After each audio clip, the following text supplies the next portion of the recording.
Welcome to the Slop Temple. We pray this video helps. You'll start by verifying connection and app readiness.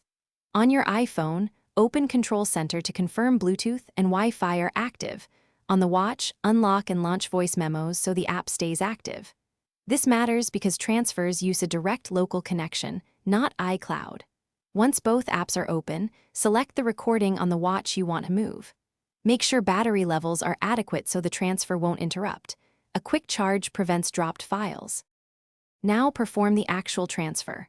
On the watch, tap the memo, then tap the share icon and pick AirDrop or nearby iPhone if available.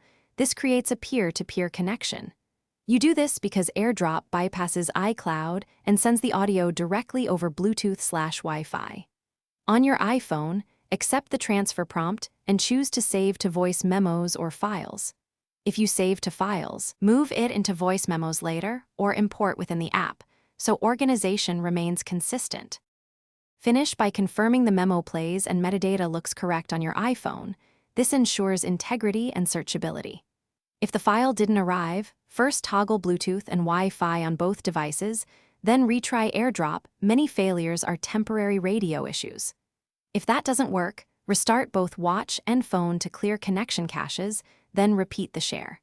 If problems persist, export the recording to files on the watch, then retrieve via a wired sync or connected Mac as an alternative.